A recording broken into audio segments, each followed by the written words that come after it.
હું અત્યારે જે જગ્યા પર છું બોઈંગ 737 જેની મુલાકાત ગુજરાતના પૂર્વ મુખ્યમંત્રી વિજય રૂપાણીએ લીધી હતી.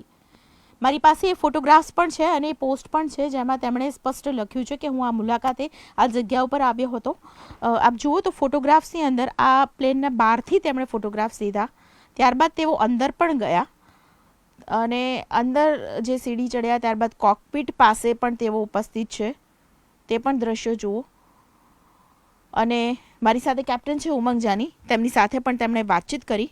કેપ્ટન, એ મેમરીઝ શું હતી જેમાં ખાસ રાજ્યના પૂર્વ મુખ્યમંત્રી તેઓ અહીં આવ્યા હતા, તમારી સાથે મુલાકાત કરી હતી, કોકપીટમાં પણ બેઠા હોય તેવા ફોટોગ્રાફ્સ પણ છે? હા, 8મી એપ્રિલના દિવસે એમણે અહીંયા ઇન્ડસ યુનિવર્સિટી કેમ્પસમાં અને સાથે સાથે વેસ્ટર્ન ઇન્ડિયા ઇન્સ્ટિટ્યૂટ ઓફ એરોનોટિક્સમાં એમણે મુલાકાત લીધેલી અને વન નેશન વન ઇલેક્શન ઉપર એમણે બહુ સરસ વક્તવ્ય આપેલું અને અમારા વિદ્યાર્થીઓને મોટિવેટ પણ કરેલા.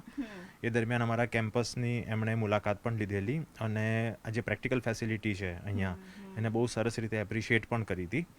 અને એમણે આ જે આપણે વિમાનમાં ઊભા છીએ એ વિમાનની પણ એમણે ખાસ મુલાકાત લીધેલી કે જે વિમાન અમે વિદ્યાર્થીઓના એજ્યુકેશનલ પર્પઝ માટે, ટેકનિકલ એજ્યુકેશન માટે અહીંયા રાખેલું છે.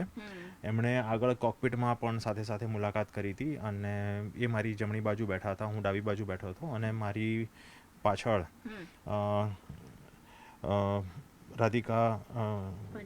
મિસ રાધિકા ભંડારી મેમ બેઠા હતા અને આ રીતે બિલકુલ બોઈંગ એમણે લખ્યું છે બી, હા એમણે લખ્યું છે બીજે પોસ્ટમાં કે બોઈંગ 737 અને જેનિથ અને મિગ 21 તેના વિશે પણ તેમણે જાણકારી મેળવી હતી. હા, અહીંયા અમારા કેમ્પસમાં બોઈંગ સિવાય પણ અન્ય વિમાનો છે જે વિદ્યાર્થીઓના પ્રેક્ટિકલ ટ્રેનિંગ માટે રાખવામાં આવેલા છે. જી જી બિલકુલ. જે તેમની સાથે મેમરીઝ હતી શું હતી, તેમની સાથે શું વાતચીત થઈ હતી એ દરમિયાન આપ કોકપીટમાં આપણી જે સીટ પર આપણે બેઠા હતા, ઇન્ટરવ્યૂ કર્યા હતા, એ દરમિયાન જ તેઓ સાથે હતા? હા, એટલે કોકપીટમાં એ મારી જમણી બાજુ બેઠા હતા અને એમણે બધું જોયું હતું કે કેવું અંદર બધા ખાલી એમણે એક અવલોકન કર્યું હતું કે આ રીતે અંદર સીટ આ રીતે કોકપીટમાં હોય આગળ કે હા, એક સામાન્ય રીતે એક નોર્મલ મુલાકાત હતી એમ કહી શકાય. તમારી યાદ શું રહી તેમની સાથેની? બહુ સારી. આમ જોવા જઈએ તો